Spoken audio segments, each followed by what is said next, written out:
पूज्य माता और बंधुओं,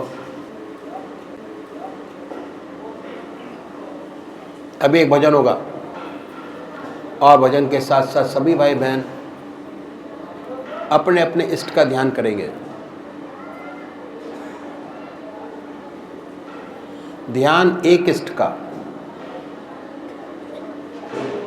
एक नाम, एक इष्ट, एक शक्ल, एक मूर्त।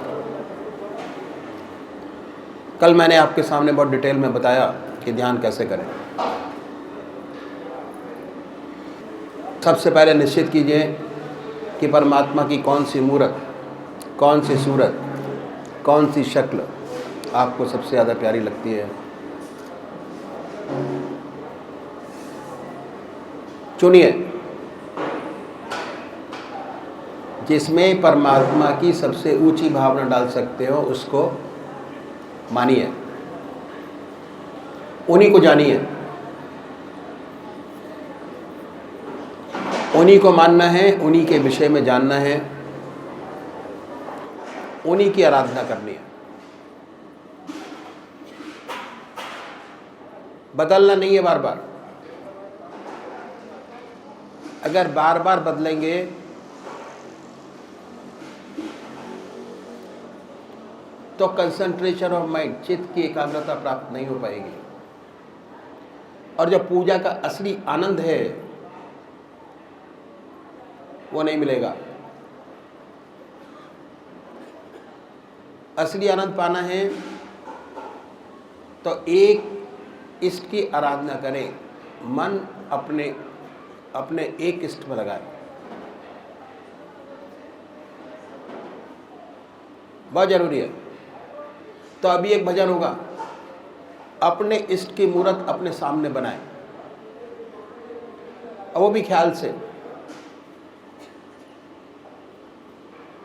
पूजा 3 प्रकार से की जाती है। पहले शारीरिक पूजा,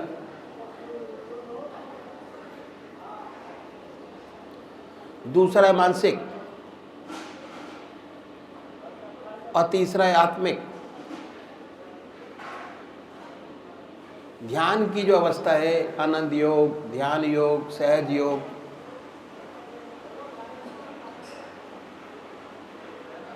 ये आत्मिक पूजा जैसे जैसे शारीरिक पूजा आत्मिक पूजा में बदल जाएगी, वैसे वैसे आप आनंदित होंगे, आनंद रहेगा, चिंताएं समाप्त होंगी, बड़ी अच्छी स्थिति आपकी होगी। तो अभी एक भजन होगा और भजन के साथ साथ सभी भाई बहन अपने अपने इष्ट का ध्यान करेंगे। श्री राजेंद्र जी जो हिमाचल से आए हैं भजन कहेंगे। मंत्रमूलम गुरुर्वाक्यम मोक्षमूलम गुरु कृपा।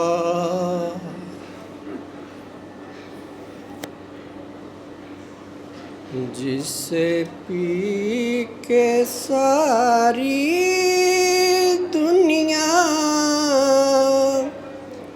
तेरे दर पे झूमती है, तू बता मुझे ऐसा की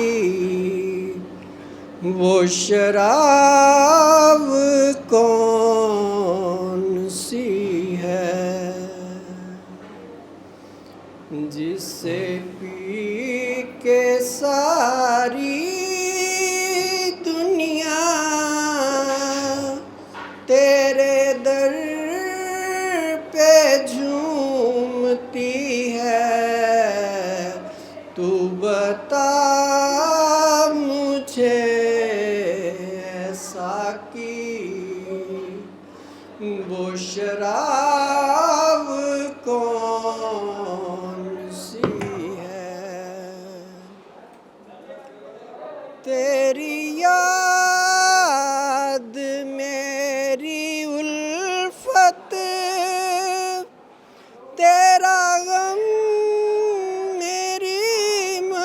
जर्रत तुझे कैसे भूल जाऊं, तू हवीवे जिंदगी है। तुझे कैसे भूल जाऊं, तू हवीवे जिंदगी है।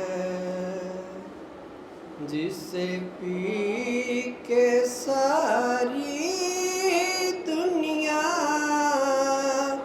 तेरे दर पे झूमती है, तू बता मुझे ऐसा की वो शराब कौन सी है। मेरी बेखुदी सलामत ये जुनून भी इबादत, तेरे दर से सर ना उठे, तू नमाज़े आशिकी है। तेरे दर से सर ना उठे, तू नमाज़े आशिकी है। तेरी बंदगी की लज़्ज़त कोई मेरे दिल से पूछे, तुझे याद करके रोना यही मेरी जिंदगी है। तुझे याद करके रोना यही मेरी जिंदगी है। जिसे पी के सारी दुनिया तेरे दर पे झूमती है, तू बता मुझे ऐसा की वो शराब कौन सी है। तुम्हें एतवारे उल्फत जो न हो सका अभी तक, मैं समझ गया यकीनन अभी मुझ में कुछ कमी है।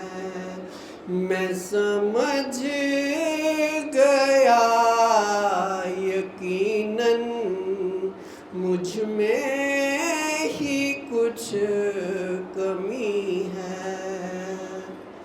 जिसे पी के सारी दुनिया तेरे दर पे झूमती है, तू बता मुझे ऐसा की वो शराब कौन सी है। गमे मुस्तकिल अता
पूजनीय माता और बंधुओं,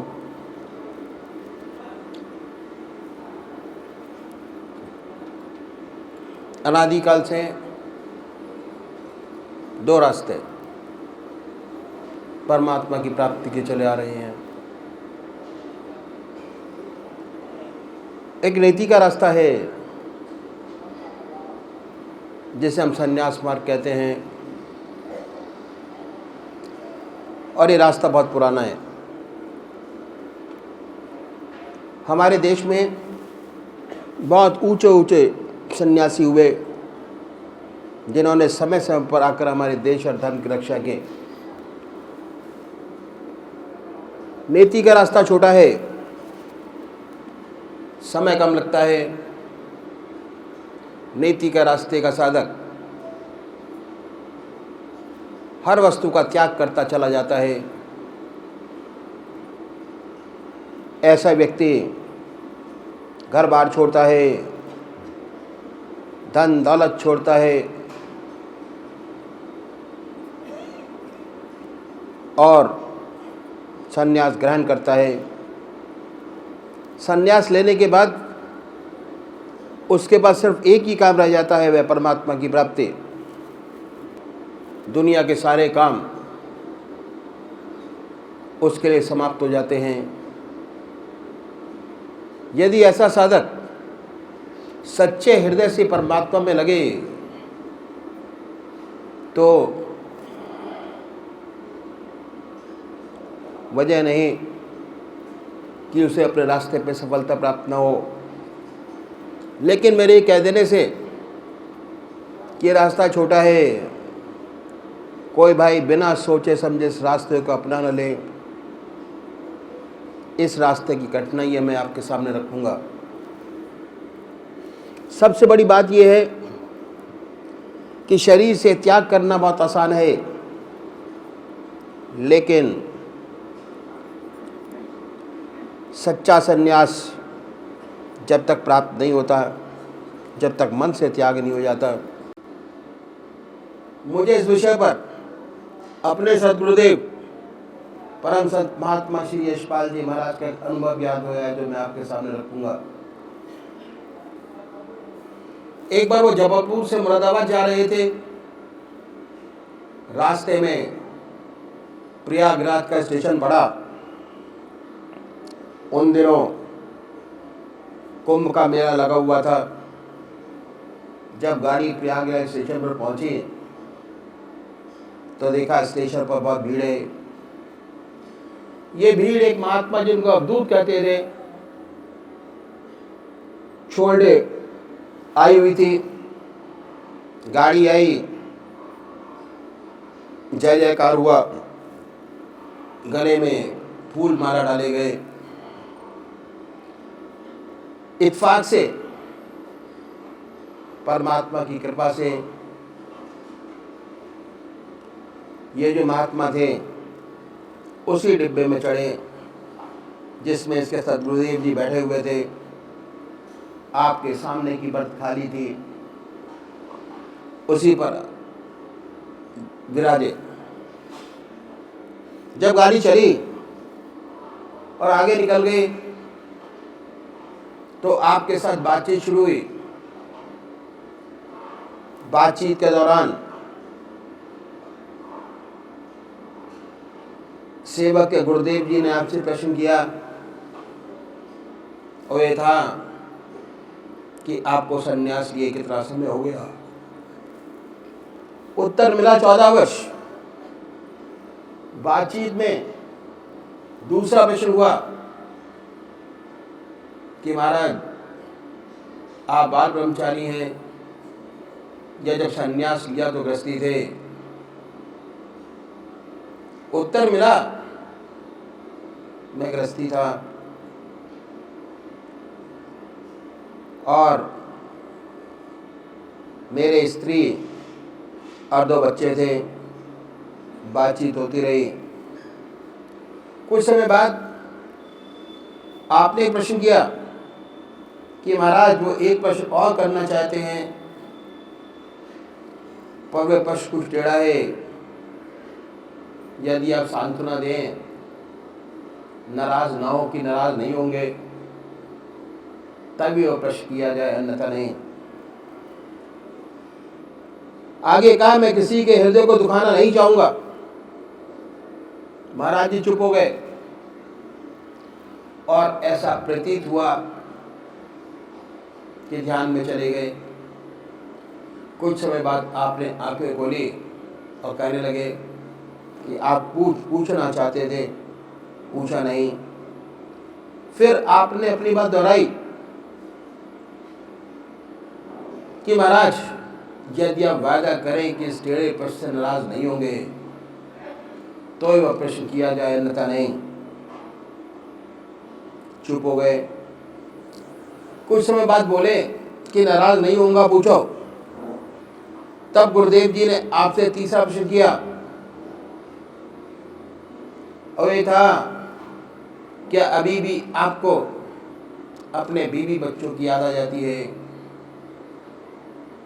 यह प्रश्न को खामोश हो गए और बोले कि बच्चा, सच तो यही है कि मुझे अभी भी अपने बीवी बच्चों की याद आ जाती है, और ख़ास तौर से जब मैं अपने गांव के पास से निकल जाता हूँ, जहाँ का मैं रहने वाला हूँ, तो ये याद बिल्कुल ताज़ा हो जाती है कि मेरी बीवी, ये मेरे बच्चे, ये मेरा खेत, ये मेरा मकान, ये मेरा गांव। अब बच्चे बड़े हो गए, काम काज संभाल लिया। गुरुदेव जी ने आपके चरण छुए, वाकई में वो बड़े ऊंचे महात्मा थे, अद्भुत थे।